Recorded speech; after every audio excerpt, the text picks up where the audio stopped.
Hello everyone, it's SpawnPoiint and welcome back to another video, where today we're going to take a look at how you can control your Tesla Model 3 using just your watch. Now the Tesla phone app is great, it does everything that we need it to do. It opens the frunk, the boot, it unlocks the charge port and even flashes the lights if you need it to. But what if we could do some of those features from our wrist, without the need to even take your phone out of your pocket at all? Well, this is where Watch App for Tesla comes in. So it's an app that I downloaded a couple of weeks ago and it's designed just for the Apple Watch. And I've been testing it out over the last couple of weeks to see which features do and don't work, which could do with improvement, and if it's really worth buying. So it's $5.99 and pounds, and it can be purchased from the App Store, either buy it on your phone or on your watch, but it can only be downloaded to the watch itself. So once you've bought and you've downloaded it, you'll need to sign in to your Tesla account, and the easiest way to do that is to use the iPhone's keypad. But don't worry, there's no security risk here at all. So I've done a little bit of research, as the last thing you want to be doing is giving your password away to somebody else. But the app never actually receives your username and password details. It's not sent to the app and it's not sent to the developer. They are actually sent straight to Tesla, who then provide the app with a token allowing access to your account. So now you've signed in, you've got full control of the car as if it was the app on your phone. So there are a couple of ways to access the app on your watch. You can either head to the home screen and locate the app, which is often a little bit fiddly, or you can set it up as a complication where the app will show up on your watch face at all times. So this is far easier and quicker, and not only shows your car's battery at a glance, but it also means by tapping the battery icon, it will open the app too. So let's jump in and take a look at this app to see which features you get, what you can actually do with it, and if it really is worth it. As soon as you open the app, the first thing that you'll notice is your car name at the top.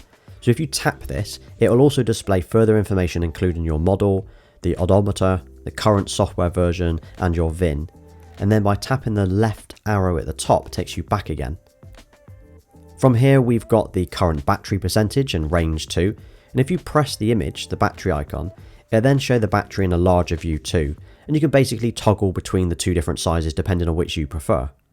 Then under the battery icon we have 3 quick action buttons too, similar to what you see on the phone app. So you've got the climate control, you've got the frunk, and then you've got the lock and the unlock icon. So first let's press the climate control. So this will turn it on and it will set it to whatever you had it set in the car before. The icon will then slightly change colour, it has kind of a white pulse state to it. And then from within the app you can also change the temperature too. And it's pretty responsive, so here you can see that I'm toggling the climate on and off, and it takes literally 2 seconds as shown on the car screen behind. And then to turn it off again, we just tap it and it instantly turns it off. Next we've got the frunk. So we can pop the frunk the same as we can with the iPhone app. Now I like this feature, as it's one of those that you'd usually need to get your phone out of your pocket for, so this is actually quite convenient. So if you're at the front of the car, you need to pop it, tap the icon, and while it's open, you have a warning on the watch face too, and that's until you close it again and then it will disappear. Next we've got the charging port, which you can open without the need for unlocking your car, just tap the button and it'll open. So this is actually easier than unlocking the car and then tapping the charge port on the side, which I usually do. Then to close it again, just tap the button. Some other options here include defrost, where it will turn your climate on and your heated windows too, and then you can turn on Sentry mode manually if you don't have it set usually. You can also vent the windows, so a quick tap and all 4 windows will open, ideal for letting some air in or before you get back to the car on a hot day. It will also warn you on the watch face too, so if you've got the windows open you'll have a warning, and then to tap the button again will close them. So if you press the flash lights icon, it'll not only flash your front lights, but it will also flash your rear lights too. Now this is a feature that you might think is a bit of a fun trick and a bit gimmicky, but actually it's pretty useful. So if you imagine it's a night time, you park your car in a car park, you're not really sure where it is, flash your lights, or you could pip your horn if it's not too late, and then you can see where the car is because the lights are super bright. And as I say, you can also beep the horn too, so again ideal for locating the car, preferably during the daytime if you're not 100% sure where you parked. With the battery you can actually change the charge limit too, same as you can with the app, same as you can with the screen in the car, just click and press and then you can use the plus and the minus icons to change it. So one of the biggest worries of using this app, other than security, is will it drain the battery? Well, there are a couple of settings you can change which will prevent the app from keeping the car awake unnecessarily.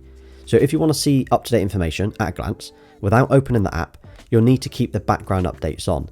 And what this will do is it will pull the important information from the car, such as your battery usage. But the compromise of that is the car will be woken regularly. You can also toggle allow wake in background, where the app will keep waking the car up to grab this information. But if you turn it off, every time the app checks the car, if it can see that it's asleep, it will not wake it. By default, it will check on the car every hour, but you can change this between 15 minutes and 5 hours. So I have mine set to 5 hours, as there's just no need to keep waking the car just to get an update on the battery percentage. You can set the watch to act as your key too, by activating keyless drive. However, if you don't have a cellular watch, so for example you have the Wi-Fi only watch, this won't work as it always needs an internet connection or your phone nearby. But if you do have a cellular watch, you can use it as if it was your phone, so there's actually no need to take your phone with you as it will unlock and allow you to drive the car.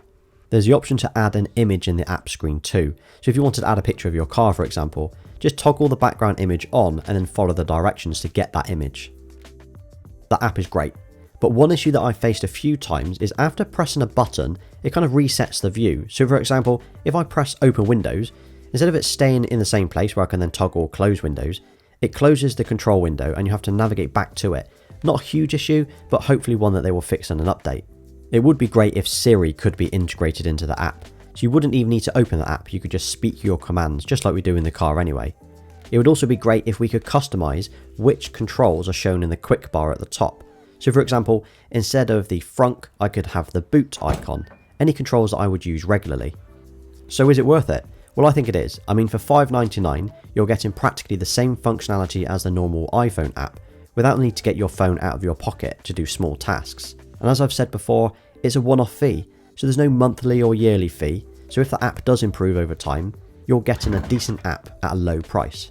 So what do you think? If you've got an Apple Watch already, do you think you're going to give this app a go? Do you think you'll download it? And if you haven't got an Apple Watch, do you think an app like this could actually persuade you to buy a watch now? Let me know in the comments if you think you'll give it a go, or if there are any features you think should be added before you do. And that wraps up this week's video. So if you've got any questions at all about this app, just drop them in the comments and I will get back to you. So as always, thank you for watching.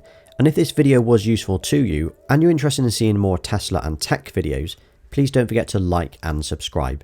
You can also follow me on my other social channels, including Instagram and Twitter. Until next time.